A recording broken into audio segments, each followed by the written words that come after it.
this time on Railroad Australia. It's not loading up, not producing any power. Mr. Fix-It battles on, resurrecting a long line of broken old locos. Worried the crap out of me just quietly. Not going to move, are they? The race is on to start the sugarcane crush. Hopefully it all fires up, no breakdowns, no stoppages. But will this loco leave without its driver? Yeah, I've lost comms there, car. Have ya? And it's a hardcore workshop workout This is a job that's never been done before. to get veteran loco N463 back on track. I'm the one with the dirty hands, so it's going to be done my way. They are the kings of the Australian outback. You've got to concentrate all the time.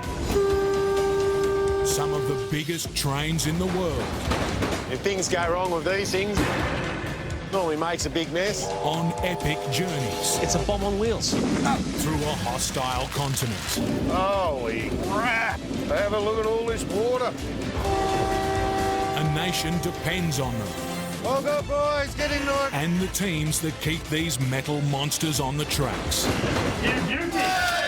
Hauling huge loads of food, freight and mineral riches across incredible distances. We are out in the middle of nowhere, that's for sure.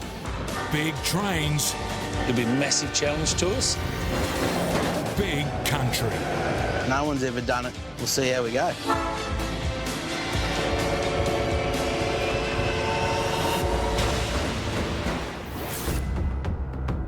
In country New South Wales, Mr. Fix-It, John Mackey, and his 12 loco salvage train are being chased by a dust storm.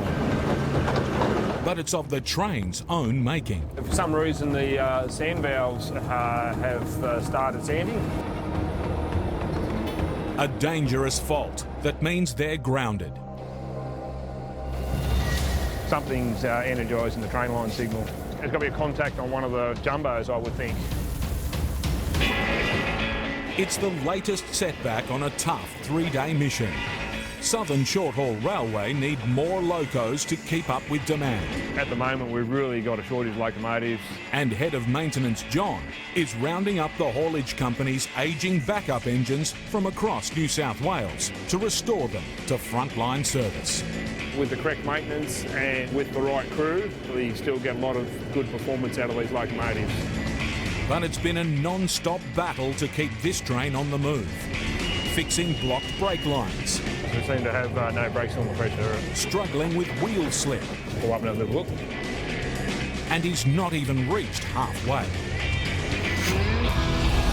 After setting out from Lithgow 2 days ago, John is still 300 kilometres short of his final destination at Junee, where some of the locos will be given a major overhaul. But until the rogue sanders are fixed, the train is going nowhere. We can't have locos excessively sanding on the network where it relies on the wheels contacting with the rails to make the signals work correctly. An electric signal is sent, triggering a level crossing whenever a train's wheels run over a relay point. Still going? Excessive sand on the line can interfere with the circuit, failing to warn of an oncoming train. I worry the crap out of me just quietly. John enlists the help Could be the 80 class. of 23-year-old assistant driver Jack Holmes. So I've just isolated here. I'd like you to go back towards the back and see if they're still sanding. By shutting down the train loco by loco, John hopes to narrow down the search. Still standing. Alright, just got to be on this one.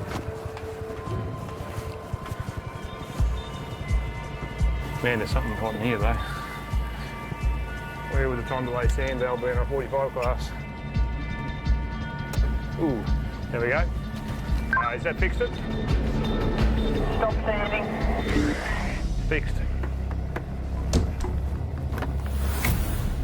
All good. That was the time delay sand relay valve. What, welded over? Weld over on 45 S1. But now, just around the corner, Assistant Jack's got a problem at the back of the train. Yeah, I'm getting an alarm down the back here, Maggie.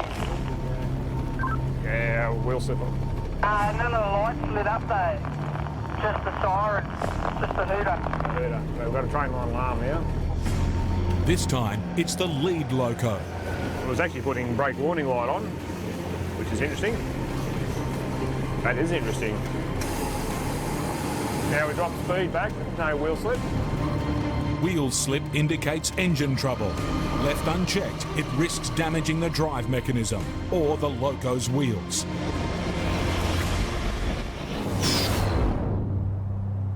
In northern Queensland, fresh steam billows from the twin stacks of Wilmar Sugar's Proserpine Mill. It's a sure sign. Day one of the harvest and the cane crush has begun. Yeah, well, we're away, we're crushing, so farmers have got to be happy. Guys at the mill here are happy, so just another 16 weeks of hard work now. On the front line, Gavin Noonan is the first driver down the sugar tracks. Pressure at the moment, it'll be full on. Like every contractor will be wanting bins all over the place. So. But the mill and the nearby community of Proserpine have barely recovered from Cyclone Debbie, a wet season tempest that tore across the cane country with devastating consequences. Repairs to the track have been critical. Just done a lot of damage in that mill, and not just the mill, out in the track-wise too. Hopefully there's no washouts or anything. We could find something we don't want to find. Gavin must drive his 73 class loco on a 90-kilometre run across a network of narrow gauge tracks from the Proserpine Mill out to a series of drop-offs and pickup points, delivering empty rakes and collecting full ones. You've got to get your bins on time really, so the mill can keep up the pace. The mill runs out, then everything gets shut down and then costs more money and start and fire it all back up. Yep, a big swamp, cattle property all through here. But he's already battling treacherous conditions that have nothing to do with cyclone damage. That's where the fun starts with the cattle. Hitting a half-ton bovine would be disastrous. Can derail the train. It has happened, and certainly probably would be able to derail one of these empties, no worry. You derail an empty and then the ones after it could possibly be even worse.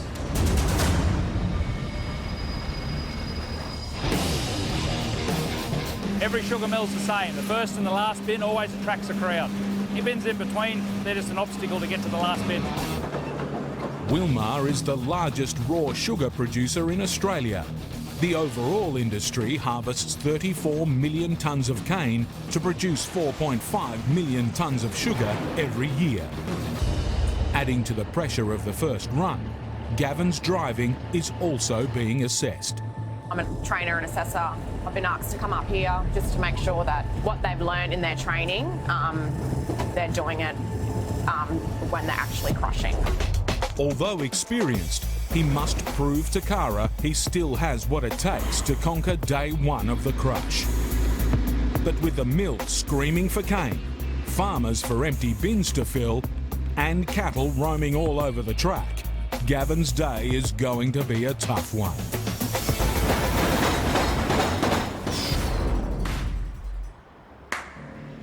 On the outskirts of Melbourne, Gemco Rail. A crack maintenance crew are all set for another day of grime. It's a dirty job. Sweat. It's a lifestyle more than a job. And gears. Yeah, the job's pretty dirty, but the money's clean. From their workshop in West Melbourne, the Gemco team service ageing engines, keeping them up and running across Victoria's vast rail network. Today, they're taking on N463.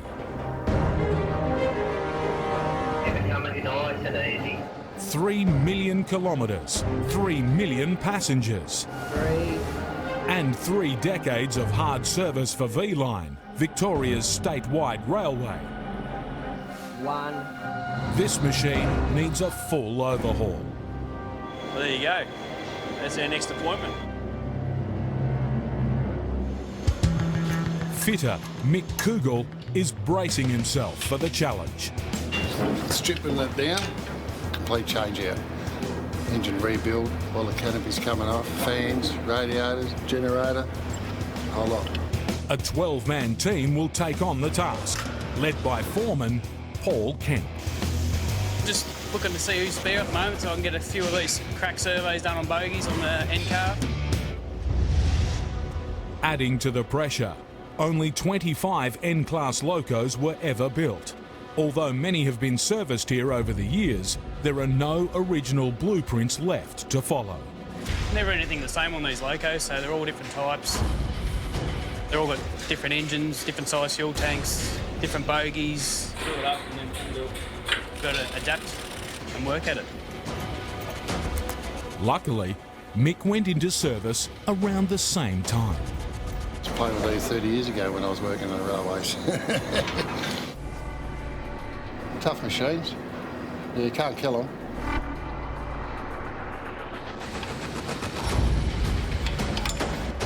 Now he's ready to play a leading role. I'm the one with the dirty hands, so it's going to be done my way. We're trying hard enough, mate. If you have 10 people standing around watching, you'll have 10 different ideas. But at the end of the day, I'm the one lifting it out. If I can't do it, it can't be done. An overhaul means removing and testing many of the loco's most critical parts. Drop it down probably 3 inches there. Amongst them, the biggest challenge of all. We've got to get the fuel tank out because we're going to do crack inspection on the actual tank mounts where it all bolts on. This 7,000 litre fuel tank weighs 8 tonnes when full. Without an instruction manual, removing it is going to be a mission. We've never actually had this type of fuel tank out of this loco. This is a job that's never been done before.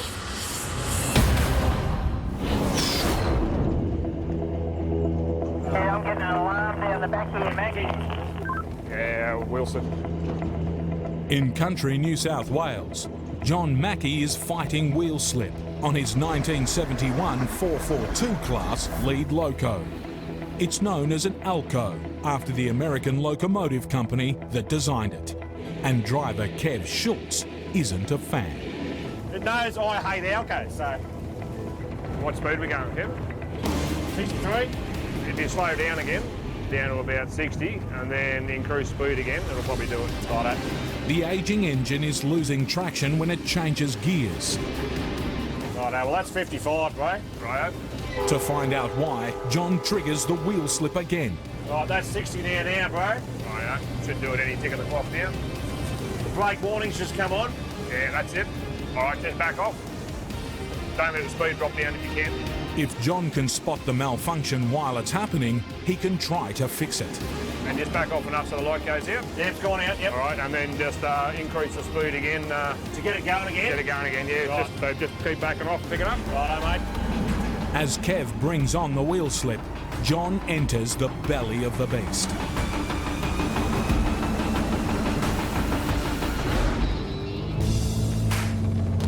John returns, having amputated the problem. How'd you go? No first stage fuel shunts, no second stage fuel shunts. By taking this relay out, it stops the locomotive from changing to that particular gear that's giving us grief. So you'll be down on a little bit of power at the highest speeds. It's going to be better these coming up all the time. Better than no power at all, that's right. But with 80 kilometres to the next stop, Cootamundra, it's going to be touch and go.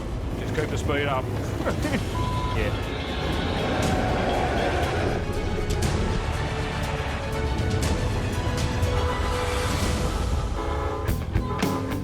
At last. Just about there. Yep, we're just arriving Cootamundra.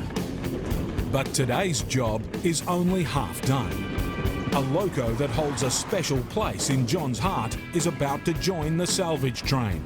2,000 horsepower, 602. I have a little bit of secret history with this loco, and when I got qualified as a driver, I had to have 602 as my first solo driving job. I'd like to see it going again. We've got a need now for this size horsepower. John is also hoping one of the locos he's brought with him has the final part needed to bring the Goodwin 600 class back to life. We need to get some parts off the 603 to complete 602 before we can go tomorrow, so we've got a bit of work ahead of us still.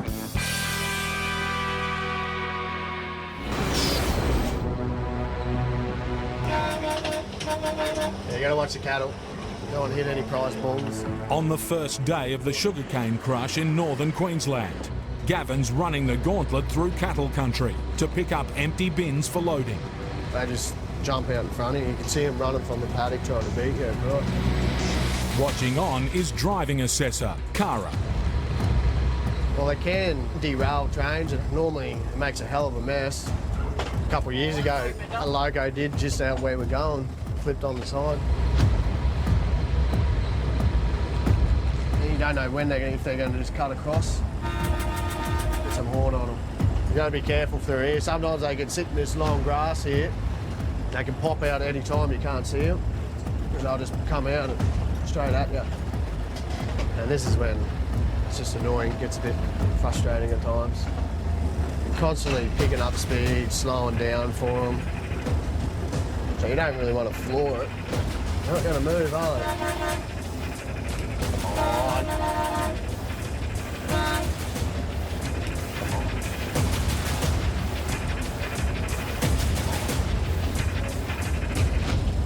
There you go, that's that. That's the cow paddock gone. Until the way back. Yeah. Having navigated one hazard, Gavin's about to be tested again. We're going to grab 12 bins from here and take them down the line to the next siding. He'll need to be assessed on his remote-controlled shunting skills. This is where we get to see his training come into effect. Put the little pouch on. The RSU, or remote shunting unit, eliminates the need for an assistant on the ground to direct the driver as he shunts the cane bins. Just got to do a little series of checks. Channel 3. Adding to the pressure, this is the first time it's been used on the Proserpine network, and the first time Gavin has used the unit on the job. Cara keeps a close watch on his technique. And this one's got to be on channel 3, Channel 3. Radio.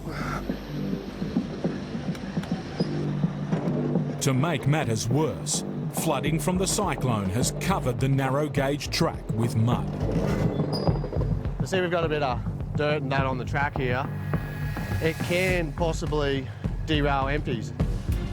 So it doesn't look like much, but it can pop it off. You just got to really keep an eye out for it. I hope it goes across all right. Steady, steady. Steady, steady.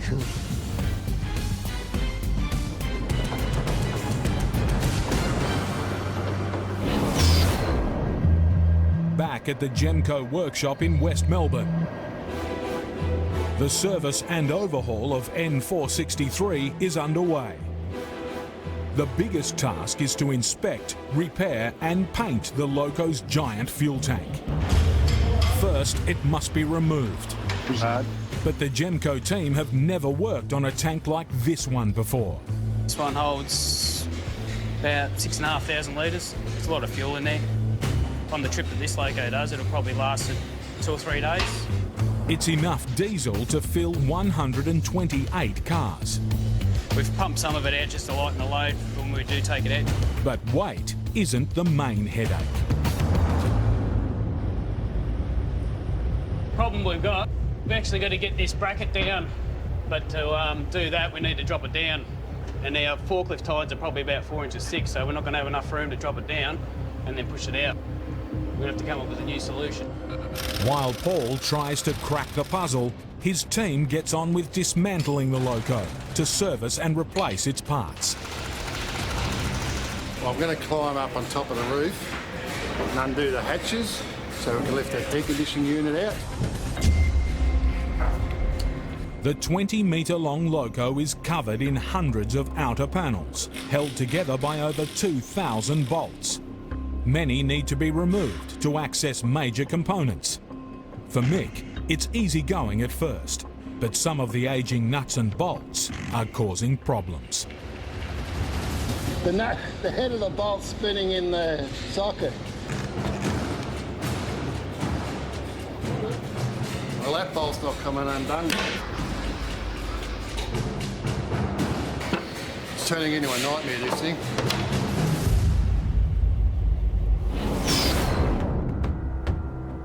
In Cootamundra, John Mackey is trying to add a rare 600 class locomotive to his salvage train. He's hoping to resurrect it with a part from another engine. Yes, we need to get some parts off the 603 to complete 602 before we can go tomorrow, so we've got a bit of work ahead of us still. The prize he's after, a magnet valve. Got the part, Jack. This will get us going. It helps get power from the engine's generator to the traction motor. Ah, that's a beauty. Time to transplant it into 602 and put it to the test. We'll see what happens.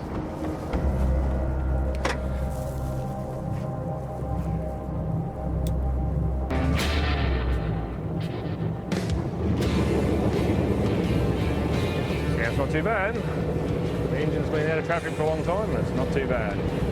The operation is a success, but can 602 hold up to the rigours of modern haulage and help SSR with its booming business?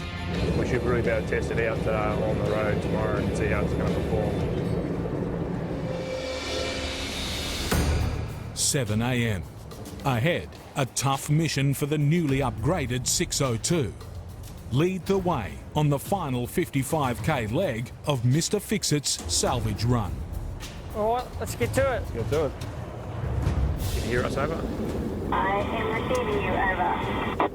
Okay, radio check, okay. Ready to go. Thanks for that. But the engine's not. Why is it not loading up? The interlock contacts aren't working, meaning no power can get to the wheels. Doesn't want to work, no. Yesterday went like a rocket, and now today it's not going to load up. Great.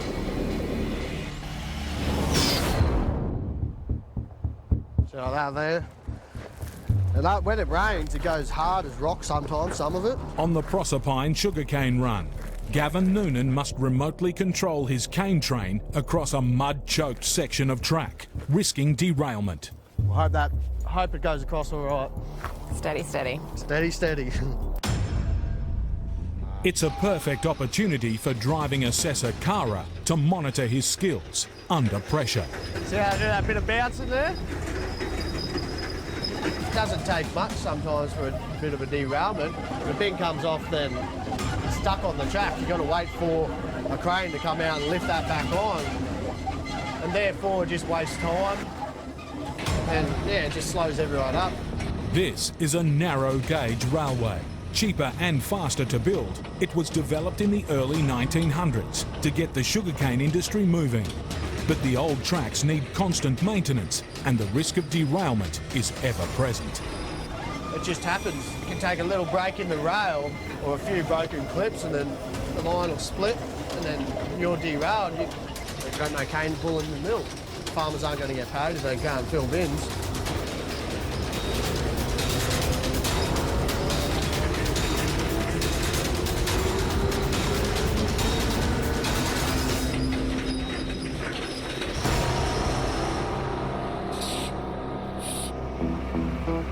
He's made it through. Farmer's got all these bins he needs, all these empties, so he'll be very happy. He can continue on loading for us. We'll grab as many fulls as we can from here and take back to the mill. And on our way, we'll stop off, collect all our fulls on the way. As soon as I get back to the mill, another loco will come straight back out here with another load of empties, and it'll go 24 hours for the next 4 months.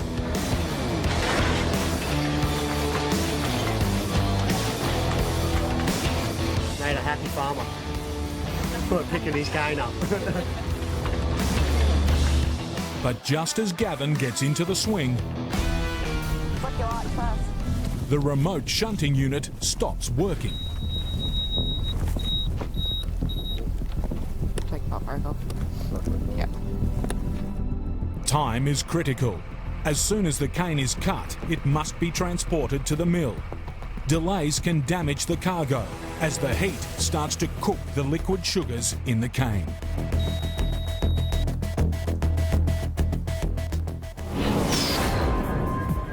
At the Gemco workshop in Melbourne, mix run into serious resistance. Well, that bolt's not coming undone. turning into a nightmare, this thing. Some of the old loco's nuts and bolts have fused together with age. They're now impossible to undo. There's only one option left. Hey, Paul, can you get us a grinder? There you go, Mick.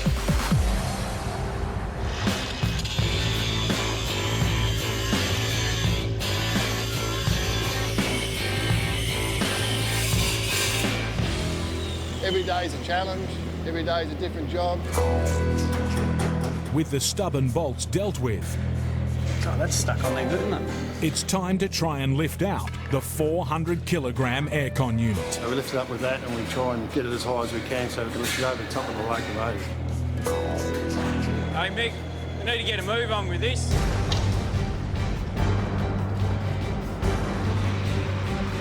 Turn around so I don't hit the loco. It's a nervous ride down. Push that out.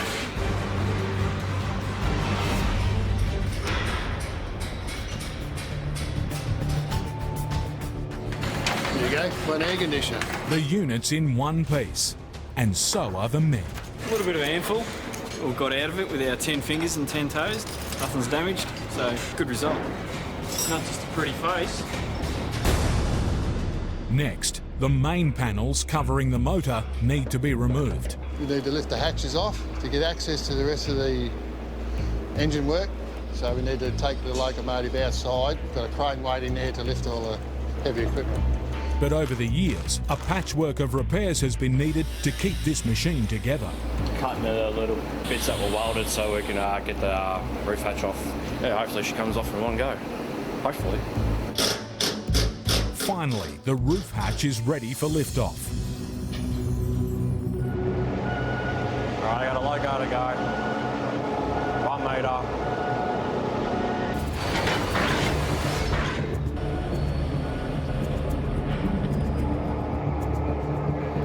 Yeah, hold it there, everything that'll do.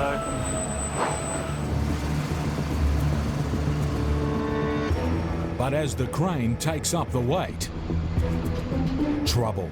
Hold it. After hours of work, somehow, somewhere, the outer shell is still fixed tight. There's still panels to be unbolted. Where? It's not loading up, not producing any power. In Cootamundra, New South Wales, the resurrection of John Mackey's beloved 600 class loco has hit the skids. The diesel engine's running, but the excitation circuit's not exciting the fields to make the main generator generate power to go to the traction motors. Oh dear. Their departure time for their test run to Junee, delivering 5 old locos, is closing in. Yeah, 9:50. So we're getting quite close to that now. So hopefully Mackie can fix the problem so we can get going. Otherwise we might be stuck here. She could be a failure. That's bizarre. The power contact just dropped out and it didn't do anything. That's weird. 602 is electronically linked to the other locos so their engines can share the load. They're in and out by themselves. John has a hunch one of the other geriatric machines is causing the problem. Put MU out between this and the next one, please, Jack. Assistant Jack disconnects them. Yeah, MU's out, John. Hey, it loads up now. Roger.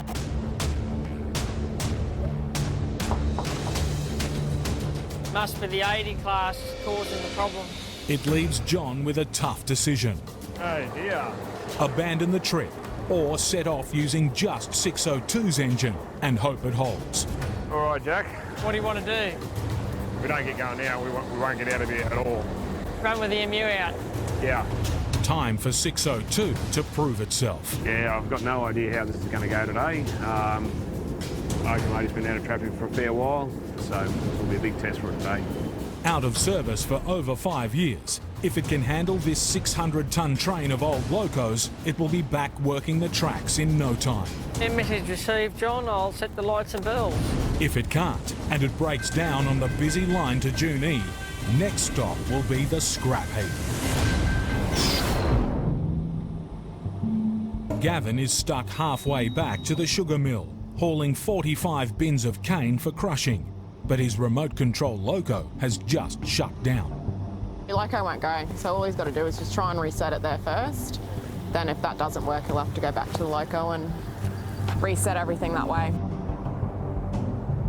If he can't get it working, he can't deliver the cane. And he'll be blocking the rail for other locos. With Cara assessing his next move, Gavin starts a reset procedure. That's all. That's all. Fishing rod. That's out there.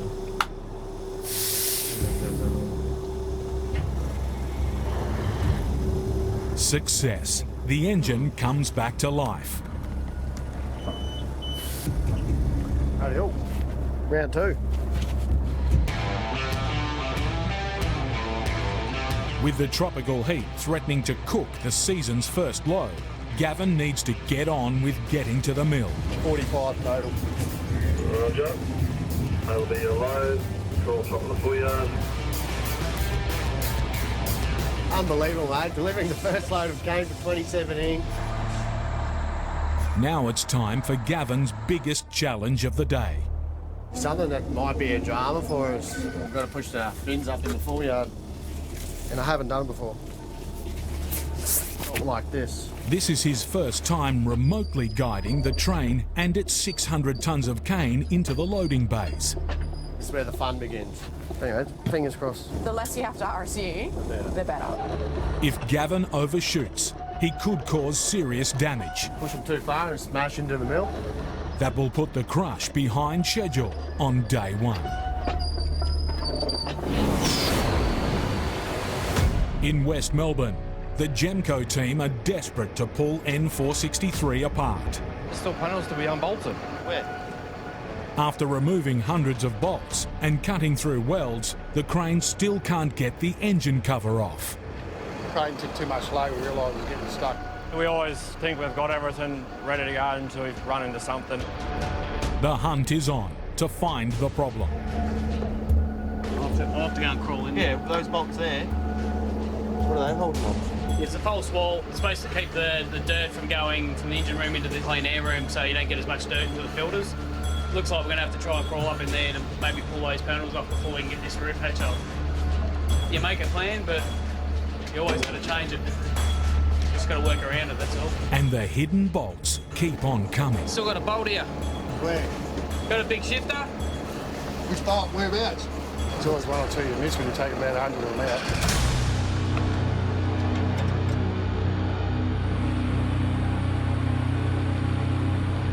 At last, the team are ready to go again. Come up a fraction.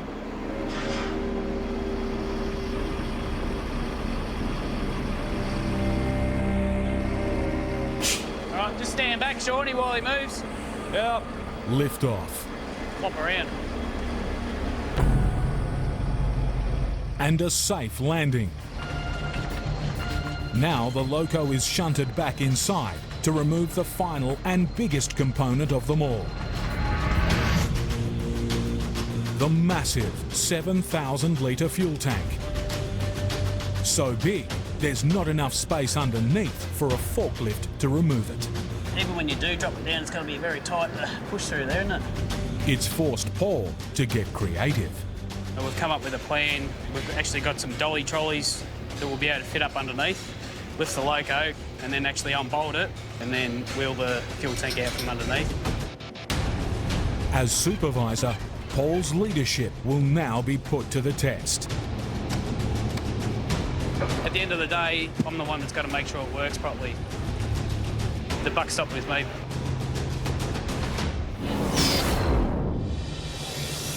You only RSU the points that you have to, especially if it's coming into the yard.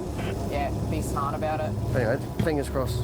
At the sugarcane mill, Gavin is at the last, most difficult stage of his shift, remotely driving his loco and its 45-bin, 800-tonne train into the mill for the first time.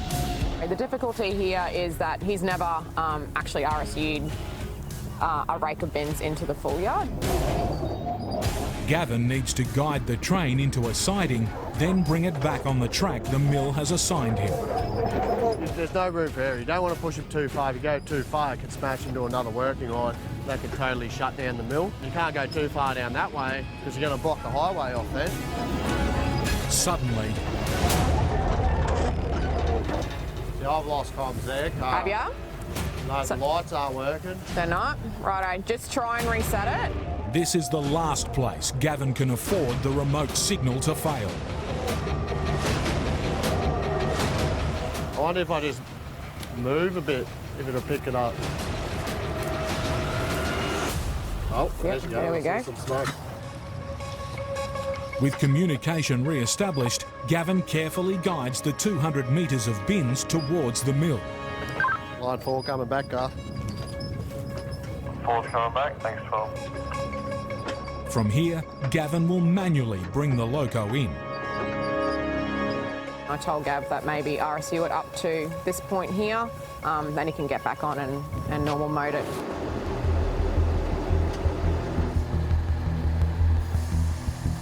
See at the moment on that 4th light, we've got a green light. As we get close, about 6 bins away from where we have to stop, it'll start flashing. There we go. Fighting for every inch, Gavin crawls towards the mill.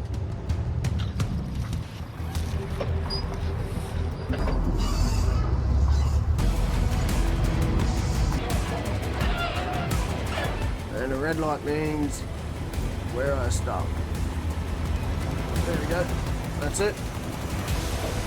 First rake up in the full yard. After an epic first day of the season, Gavin has delivered the farmer's sugarcane to the mill to kick off the 16-week, 1.6 million tonne cane crush that will produce over 260,000 tonnes of sugar. Good job, buddy. Did I pass? Yeah. But what does Assessor Kara think of his remote shunting abilities? Basically just completed a full run in RSU. He's done extremely well. A few little minor hiccups, but he rectified them pretty quickly. So he's done a really good job today. I'm quite impressed. That's my day gone. Gonna catch me some fat coral trout. Just another day.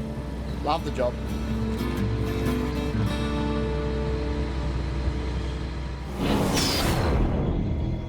Even when you do drop it down, it's going to be very tight to push through there, isn't it? In Melbourne, removing N463's monster fuel tank looks like mission impossible. But Supervisor Paul is about to put his master plan into action. We've actually got some dolly trolleys that we'll be able to fit up underneath. Rightio, bring it down.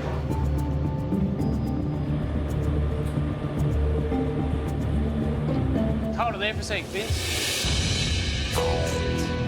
The triangular shape of the tank's underside means it won't sit safely on the dolly. What if we just cut a sleeper that fits there and another one on each corner? As long as they've got 4 of those the same thickness, hopefully it'll work. Rightio. We've probably got at least an inch of travel on the bolts before we come right off. Rightio. Hold it there. Turn the jacks off. Drop the fuel tank bolts off, and we'll sit it on the trolley, then we'll roll the fuel tank out. With the fuel tank finally loose, the 125-tonne loco can be lifted out of the way. All right, Mick? Come up just a little bit at a time and just double check everything, make sure nothing's catching. All good this side. Ready? Up you go, Vince. All right, going up. Going up. Yeah, it's looking pretty good.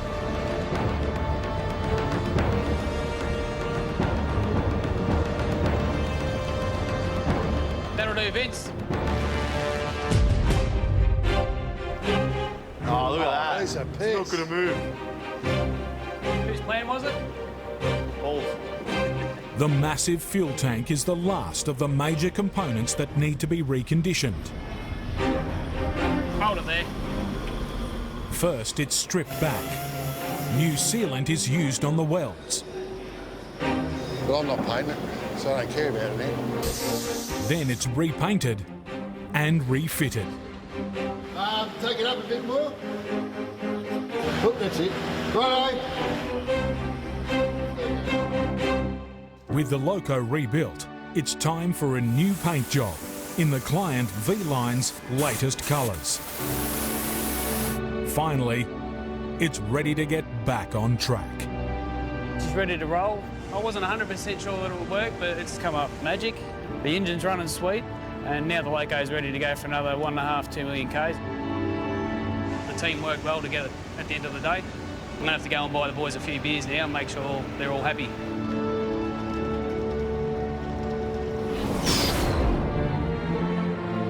So we could get stuck on the main line today. At Cootamundra, it's the moment of truth for John and assistant Jack's bid to resurrect Loco 602.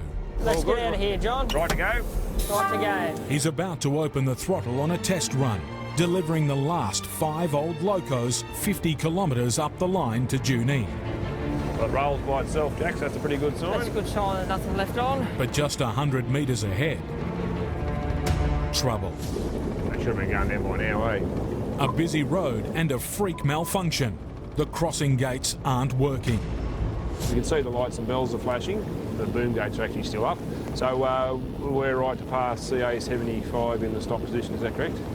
That is correct, and just use caution approaching that road crossing. I've got a car that's stopped on this side already, Jack, so...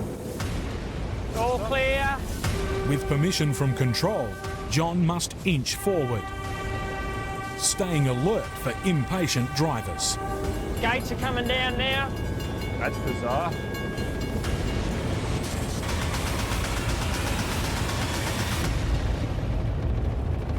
Here we go. Heading west. Time for 602, one of the only 2 remaining 600 class locos in Australia to show what it's made of. That's a man's horn. This is the reward now. We just sit down and enjoy it. You know, seeing these things back out on the road. 602 is running smoothly. Mac and Jack are back. Pretty happy. The trial trip's gone pretty well for this engine. A few little niggly things that just need to be tidied up, but on the whole, all pretty good. A real credit to you, Mac. Credit to you, Jack. Soon they're rolling into Junee. After 3 days and 600 kilometres, Mr. Fixit has finished his salvage run and coaxed the last of the old locos across the finish line. High five, brother. High five, brother. Well, Jack, you did it, mate. You did it. Well done. You did it. Well done, Jack. After an overhaul, these locos will be back hauling freight in weeks. Meanwhile, across this mammoth nation, locomotives old and new keep on rolling down the line, driven and maintained by the passionate men and women of Railroad Australia. Well, there you go, everyone. That was the final episode of Railroad Australia. It has been quite a fun time uploading these videos for you guys.